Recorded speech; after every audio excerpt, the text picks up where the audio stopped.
Welcome to the National Indian Gaming Association's Associate Member Spotlight with Incredible Technologies.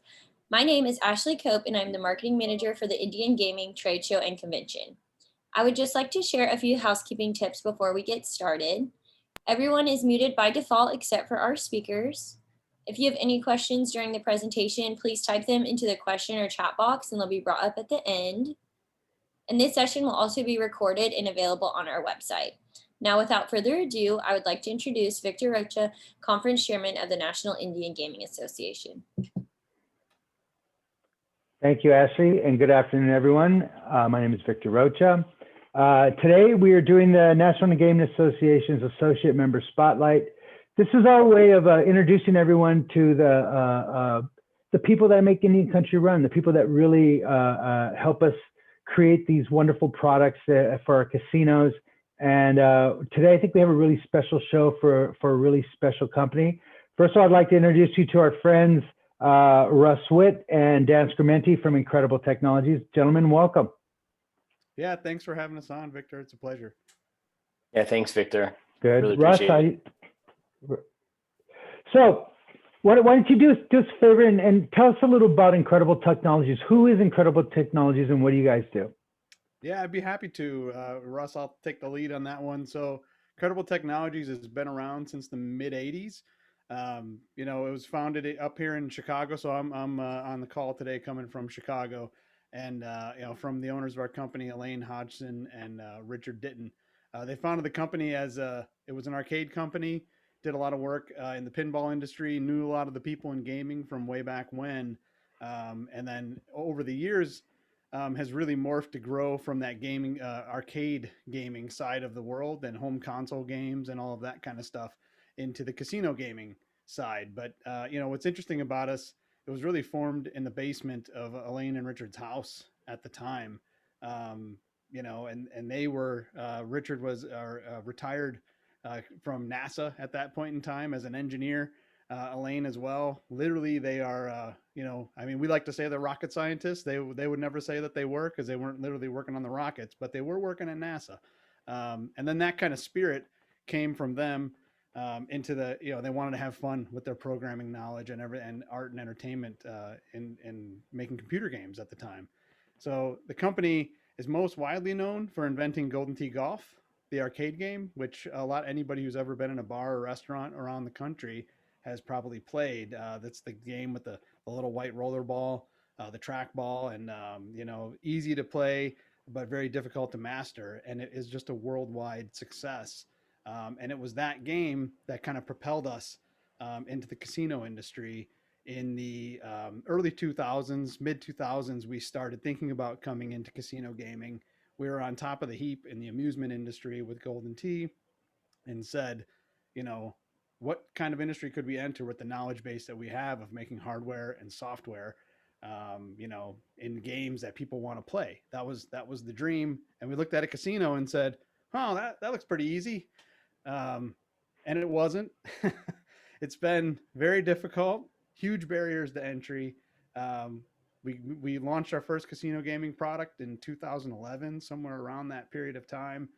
Took us years to develop the back end, the platform, the system to be able to even launch a slot machine. Once we did that, it took us years after that to kind of hone the craft, get good at making slot machines that people actually want to sit at and be entertained and learn how to get over all those barriers to entry that exist in gaming, because there are just a lot of them. So we like to joke around that we're a 10-year overnight success. Now, looking back, everybody thought it was easy. They know Incredible Technologies as this innovative little company who's made some really cool games, and we're very proud of that. But it was a long, long road to hoe to get here, and it's this interesting, unique background that we have that kind of fueled us to do it in a very different way than most of our competitors do. We like to kind of stand out of that crowd. That's a long history and a short version. But that's actually a great story because the story of gaming is filled with these stories of little companies that saw an opportunity. And before IGT was IGT, Bally's owned the entire industry. And then Atlantic City happened, and they had a rule. They said you can't have this many Bally's machines, and IGT took advantage of that and became the behemoth that they were. So, this industry rewards creativity and rewards excellence. So it seems like you guys have come to the right place at the right time. So how did you guys start knocking on the doors? I mean, did you just go to a casino and was like, hi, we're in the casino business? Yeah. Or it's a combination of really great intentions, really great ideas, a little bit of arrogance, and a little bit of luck. We looked at an IGT Game King. This is how the story started. We looked at an IGT Game King and said, man, we could make the graphics a lot better than that. Oh, ouch. And then we went to knocking on a couple doors and go, hey, what if we made you a poker game that looked really good? And every operator on the planet goes, we don't really need that right now. Our poker games, IGT, if anybody on the call works or does anything with them, makes a fantastic poker game. I think we can all agree. They said, but there is room. We need penny slots at the time. And there was kind of a crew of us, and I was one of the crew way back when that had the benefit of starting with a clean slate and going casino to casino, analyzing, what players liked and how could we make something different. We didn't want to copy anything. We wanted to do something that stood out. Our mantra has always been, it's the game, the game, the game. That comes from our owners of the company. But realistically, unless you can create a game that people are compelled to play and it stands out on its own, even if you're kind of making Me Too product, you're going to end up falling on your face. So we came up with some ideas. It took a lot of failures to get there. That stuck. And then once that did, when I said earlier that we kind of honed that craft, I think that's exactly what we did. We figured out why people were liking our games. And there was a few components for us that made them special. Obviously, the polish and the video game kind of feel and look was helpful, but we learned that retailing the product was really important, how to stand out and make somebody sit there. So we put a lot of emphasis on innovating how we advertise our cabinets. But then, of course, the math is the lifeblood of the game. So behind the curtains, we created a lot of math tools to analyze our own games and really analyze them from a psychological perspective of what's making the game fun and when while a player is playing it. And to do that, we did it all through a lot of test bank approach. We've had test banks in gaming since we started, and that was where we would do a lot of our iteration. And iteration in gaming is something that's not very easy to do, because by the time you're testing it, you've already spent to get it approved through the labs and shipped and all of that stuff. But there's a lot of test partners we have around the country, and the majority of them were tribal since day one, that were willing to give us the chance to put games on their floor that would fail. And that's kind of where that's the path we took to go. Let's make a bunch of games that fail until you find the one that works, and then spread from there. But being a private company, it was a lot easier to fail because we didn't have those pressures that a lot of the bigger companies have of having to get games off the dock, so to speak. Yeah. Two of the things that I picked up, and I told you this yesterday in our conversation, two of the things that I picked up in my research is the fact that you guys seem to be very proud of your roots and the fact that you came from the creative side of it and creating content and creating, and as the reason they say content is king, there's a reason for that, because it really is. It's what keeps the people at the game, and it's what brings them into the casino. Obviously, they come to the casino for a good time, but to keep them there and to keep them playing, you definitely want to keep them entertained. And we've learned that. Russ, my friend, I apologize we weren't ignoring you. So, it seemed to me, incredible technology seemed to come out of nowhere. And even though you are a small company, and that's, I guess, the second thing of that I noticed is that you guys are very proud of your roots and that you are a Midwest company. You're small. You lead by being creative. You lead by being scrappy. So, Russ, what is the response been in Indian country when, you're someone who's been very well known, when you said, listen, I'm working for Incredible and here's our technology. And I know when I went over to your booth, I was very impressed that you guys seem like a fully developed company that just came out of nowhere. Yeah, it's the feedback has been fantastic, not only from our competitors and colleagues in the industry, but from the tribes we've been talking to. When Incredible has always been that company of like, wow, their products are amazing, both in the tribal and commercial markets. But if they could get into class 2, like what a great product to bring, to Indian country. And it's always been one of those kind of topics of discussion. You look at the companies that aren't in class 2 yet or just about to enter it, and IT was always kind of at the top of that heap, just because of, as Dan said, the innovation, the form factors, the things that really make IT unique to the industry. And having the chance to come on and help kind of guide this and build this from the ground up has been fantastic. I've never worked with a smarter group of engineers in my career, and I've worked with a lot of great companies and a lot of really smart people. IT is very unique. We're not large, as Dan said, but we have the right people. And we really do a lot with what we've got. And they've really grasped class 2 and the concepts and things which are not easy, especially when you come from a class 3 world or a commercial gaming world. Our teams have been able to grasp it. They've been able to understand it. And we're already starting to innovate on things that we need and, that we're hearing from customers out in the field.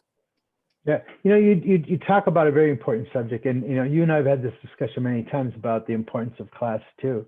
And for our audiences, as a Native American and as a tribal member from a tribe that has a casino, when we started, if it wasn't for class 2 and it wasn't for those gray market machines, we wouldn't be here. And Russ and I have had this discussion many times about how class 2 is just so important to tribal gaming and tribal sovereignty, and yet there's so many times that people forget how important it is. And it's hard for these companies to keep investing this money into this product if we're not participating in it and it's not on our floor. And the thing that I've always said for 20 years now is, class 2 is the release valve, the escape valve, for bad deals. And so sometimes, we're forced to sign contracts and compacts that aren't necessarily our best deal, but they're done out of desperation. And if it wasn't for class 2 gaming, we would be chained to the wall. But, because of class 2, it generates the type of revenue that we need to our bottom line. It's revenue that you don't have to share. So what kind of response did you get when you guys decided you're going to come into class 2, Russ? It was again, it was from the tribes. They always looked at that product. They always looked at IT. They would come by the booth and admire the form factors, the shapes, all the really cool stuff that that the engineering team would dream up. And everybody's like, wow, that'd be great to get that into the tribal market in class 2. And a really good example of that is Washington. Washington State, we weren't planning on making a video lottery product, but, I went to Dan and said, in Washington, all the tribes are working with the state and doing that one ticket, agreement where they can actually commingle, the lottery product and the class 2 product on the same floor. So, Dan was like, all right, let's do the research. Let's see. And the last G2E that we had, the majority of the operators that came to see our product were from Washington. And it was like, this is great. We want it as soon as it's ready. And, between the feedback that we received, from the operators and kind of looking at the market, it was, it's complete greenfield for us. We focused a lot of our early efforts in rollouts into Washington. And, everybody that we've met up there, they've loved the product. Everybody's interested in it. At some point in the near future, we're going to be, rolling implementations out to almost every location there. And, the games that we have there now and the performance that we're receiving is fantastic. Another emerging market, New Mexico, that kind of really got some momentum, obviously pre-COVID. And now that the casinos are kind of, getting back to, becoming operational, we're starting to see that again and a lot of interest there. So it's interesting. It's, even California, Victor, and I talked about that. A lot of the central and northern tribes, even some of the southern tribes, are really looking at class 2 again, not only as, like you said, like a release valve, but there's so much innovation and there's so much product that you may or may not be able to get in class 2 or didn't have access to before. So they're kind of looking at it. And from an aesthetics and a gameplay standpoint, as the technology has gotten to the point where, you're playing a class 2 or class 3 game from a patron standpoint, they're not going to really know. It doesn't look like the old class 2 games. It doesn't play like them anymore. everything's on everybody's latest platform, their latest hardware. So that entertainment experience for the patron, they just want to play a great game. They don't really care what form or class of game it is. And the class 2 games are as good or better than the class 3 product that's out there now. Did you tell Daniel about the DOB button? Does he know about that? Yeah. You remember? You got to say, I mean, we mentioned this earlier when we were talking. I mean, Class 2 is probably one of the most innovative solutions in gaming across the board. And Absolutely. Russ has really opened my eyes to the fact that being a new company in Class 2 has allowed us to start without a lot of baggage. I mean, we were able to go build the system the way, and we brought in someone like Russ to do it with us to go, how do we just build this right with the technology and the power that we have in the hardware today? And I mean, Class 2's come a long way. So Dan, when it's first, they used to have these DOB buttons on it too, and what used to have them like 2 or 3 times, right, Russ, in the very beginning. So you used to actually have to hit the button like twice to get it done, and that was the industry trying to figure out, okay, how do we do this workaround? It was the very beginning of this, and listen, Class 2 saved our butt again and again and again. So that's why it's so important. And as a matter of fact, Russ, and actually with you guys, we will be talking about Class 2 at NIGA, and we'll be doing some really special things. And one of the things that Russ and I are talking about is after one of the sessions that we could bring the people over and bring them over to the booth and look at the technology and see and get their hands on, which is something we haven't done before and something I'm very excited. And I think that would be a great opportunity to see just how effortless Class 2 is, and how you can't tell it's indiscernible on the floor anymore. So and what's even funnier is that actually when I'm on the floor and I'm looking for Class 2, it's even harder to find anymore, because I used to look for the little bingo balls in the corner and stuff like that. So so tell us about your titles and stuff like that. What are your most successful titles? What are the tribes responding to? What is the industry responding to, and what do they like? What is the customer like? I guess that's the important question, right? We've also had the benefit. I mean, I'll speak specifically to Class 2 in that question, and Russ, you can fill in anything that I miss here. But because of the way we develop games, we've been able to rapidly bring the hit titles from the Class 3 markets straight to Class 2 in some instances. So in every market, we're not going to do that. In markets where we have maybe hit Class 3 games, we may decide to make a new version of that game. But so we've been able to bring our Skybox cabinet over with hit titles like Crazy Money Deluxe and the other Skywheel products that we have. But then also our V55 and ultimately our Summit product, which is really only launched in the past year and a half, already have a massive pipeline of products that are being built for the Class 2 market. So hit games that are on all the industry charts like Happy 8 and Jolly 8 and Ultra Rush and games like that are being ported over to Class 2 for a rapid prototyping type of rapid development phase. But meanwhile, the part that we like about Class 2 is we're able to test products over in that market that we can't test. It's harder to test them in Class 3. So we're coming up with an innovation bag of games, crazy ideas that we're going to bring to the Class 2 market first. So that's Russ's point of, in some instances, Class 2 is going to get a crack at things. Class 2 is a little more forgiving for a manufacturer like us. We can test the games. We can get live data on how the games are doing. We can try crazy things and see if they stick. So we're going to be establishing Class 2 test banks that get those titles first, 100% unique to Class 2. And that's going to be happening starting later this summer. So we'll be showing some of that product at NIGA this year. George Joseph has a couple of good questions, so we'll take the second one first. He goes, can the average casino customer tell the difference between Class 2 and Class 3 gaming? And that's an interesting question, because initially that's like people want to play slot machines. They don't know the difference between Class 2 and Class 3. So can they tell the difference? Is there a difference? Aesthetically, no. Depending on the regulation and depending on the tribe, and depending on the vendor where they actually place the bingo, the bingo card and the actual, play of bingo on the screen.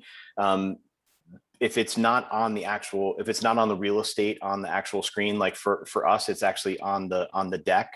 So it's down, it's there, it's visible for the patron, but most people are looking straight ahead, once they pick the amount of money that they want to wager.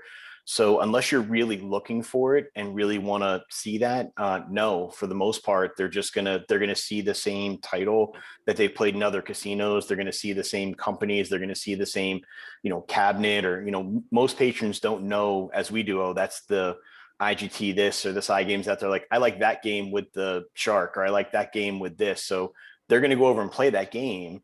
And in a jurisdiction like Washington or Oklahoma, there's a good chance both of those games could be present on the floor. In Washington, it could be in a Class 2 version. It could be in a video lottery format, or in Oklahoma, it could be in a Class 3 and a Class 2 version.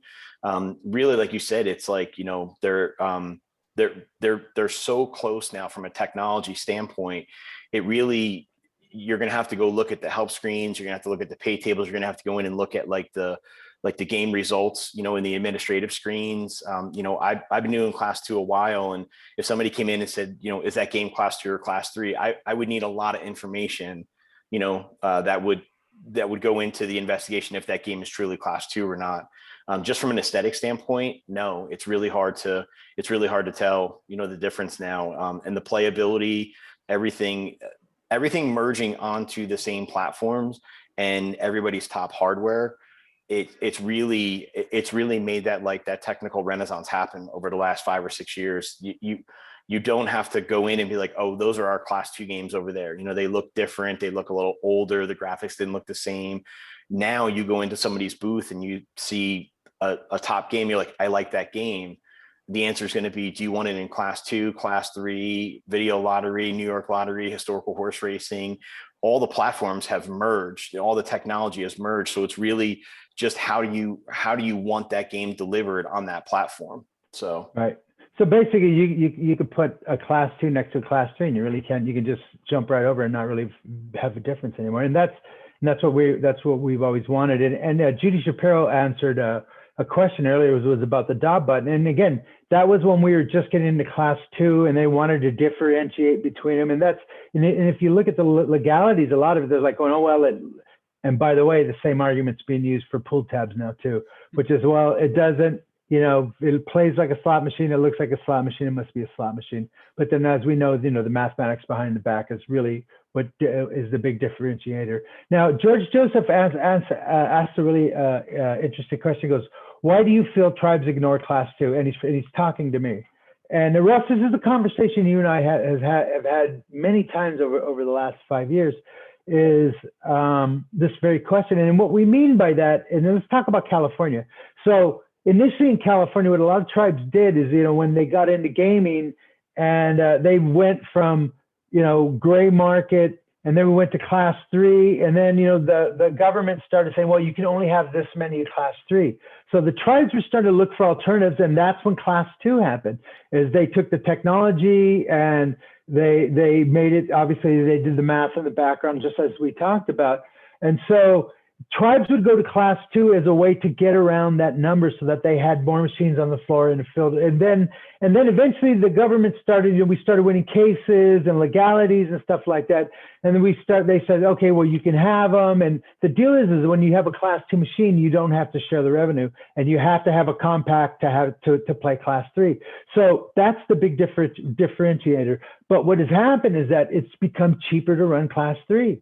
And so, for some tribes, it's like, well, I can run Class 3. And there's almost like, since it feels the same, is, well, we might as well just have it. And there really is no difference. And so, but the big issue here, Russ, and you can jump in, is that if we're not playing them, if we're not using them, then the companies are not going to invest in them. And if they don't invest in them, then that opportunity that we have right now and that advantage that we have as Native Americans will be gone.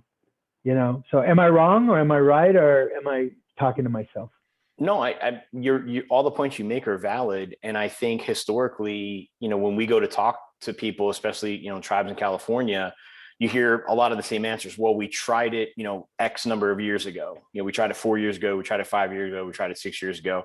And the technology was much different. It looked different. It played different. You didn't have the same games that were offered. It was a different experience for the patron. And I think now when you look at tribes in California, especially, tribes that are still on those 99 compacts, which I think are 28, somewhere around there, and their compact fees were going to go from, something that was manageable to something that's, like, hey, we're going to have to make some different decisions. Thank God Class 2 has had that technical renaissance, because they could get those same titles, those same manufacturers, those same form factors, and be able to kind of keep their operating costs and their compact payments, within something that's feasible. So I think you're going to see Class 2 kind of have a second or third life in a lot of these places in California. And with Washington, I think we're just scratching the surface with being able to commingle the stuff on the floor. And there are limitations in the compact where how many games you can have that are high denom games. There's limitations on wide area progressives and things of that nature, that Class 2 can fill those voids. So I think you're going to start to see that market really kind of explode and continue to expand with Class 2. And it'll be interesting to see what happens in a jurisdiction like, New Mexico, to see how Class 2 kind of, see what kind of stronghold, Class 2 starts to build there. So I really think the next couple of years are going to be a very interesting ride for Class 2. And, I'm happy to be a part of this amazing company bringing like unbelievable product and innovation, to Class 2 to continue to give tribes diversity, when it comes to that product. Well, right. And I hope everyone remembers, every extra dollar that we save goes down to our bottom line. And that goes to tribal sovereignty and taking care of your government and taking care of your elders and your children and education and stuff like that. So every penny is important. Now, you guys don't just do Class 2. We don't have much time too, but you guys also do historical racing. You guys have video lottery, right? So, what other products are you guys doing then? Yeah, we've got a lot of segments that we've been investing in. Class 3 is the bread and butter. Obviously, a lot of different cabinets we launch per year. We've made a big investment into iGaming. We've, especially through COVID, we've doubled down on that. We've got a lot of news coming out on that front here in a couple months probably. Beyond that, historical horse racing, we announced that we've signed a deal also through COVID to develop historical horse racing, starting with our partners at Exacta Systems.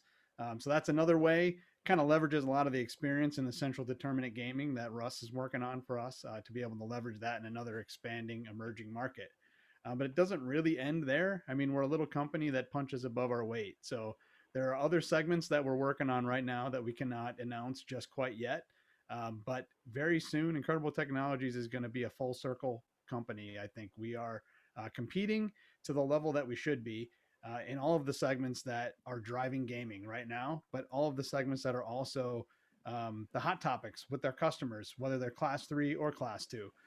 Gaming is really morphing throughout the US, especially in North America. And we are trying to adapt to that. So, and our company kind of gets a kick out of doing it in the way we like to do it, which is through hardcore investment in R&D and innovation, and trying to stand out from the crowd and hire people that think a little bit differently. Have an office in Chicago instead of just an office in Vegas for our case. Just try to approach the industry differently and with a fraction of the amount of people, but a larger percentage of a lot of ideas that we can develop quickly. Well, I was having this conversation earlier with Jason Giles, and we're at the beginning of the next wave of innovation, the next wave of gaming. This is the pandemic kind of did a reset for all of us, and we're all getting ready to shoot out of the starting gate. And like I told someone today, it feels like the starting gun has gone off for the Roaring 20s. So I think this whole year we've been sitting around waiting for it. And you know what, I just, we're close to the end of the show, but I really want to thank you both for coming and talking about your products and, and more importantly, supporting Indian country, bringing in quality products, helping us, keep our casinos at peak levels and so that our customers come and they're entertained. And that's very important. And we really can't do it without our partners and companies like Incredible Technologies and you, Russ, and you, Daniel. So we really appreciate it. Is there something you'd like to tell our audience before we go, Daniel? Yeah, I mean, I just want to put a cap on that. I mean, it was Indian country that helped us get our products off the ground 10 years ago. To be able to come full circle and have Class 2 now be the new fuel for us, and to be excited to invest in that, we're going to invest in a big way in Class 2. And then to go, wow, it's Class 2 that's actually going to help us innovate even more. that goes to show you there's a lot of benefit to manufacturers investing more money into Class 2 because we're able to try things that we're not always able to try. So my appreciation goes back the other way. Without Indian country, I don't think the industry would move as fast forward as quickly as it has when it comes to innovation. Indian country allows there to be risk when it comes to innovation and ideas. So all I can say to put a cap on that is anybody listening or watching later, please incentivize companies like us to invest in risky products, because in the end, we're all going to work out in the positive way. Right. And Russ, how does everyone get in touch with you to buy these amazing machines? Yeah, I mean, we could share our emails or phone numbers, Dan, on that and get it out there. And then we'll be, I'm not sure what booth number we're going to be, Dan, but we're going to be at NIGA. Yeah, be at NIGA. Look for the big yellow sign. Yeah, that's right. You guys have that big white booth, that really nice one that you guys had and all that. It's this year. We're excited to show a lot of Class 2 product in there and a couple other surprises. Wonderful. We look forward to seeing you in Vegas. And again, gentlemen, thank you very much for this very informative half hour. And again, I would like to thank our audience and our viewers. And my name is Victor Rocha. I'm with the National Game Association. And my guests are Dan Schrementi and Russ Witt. And we'd like to thank you very much. See you guys in 2 weeks. Thank you. Goodbye. Thank you. Thank you.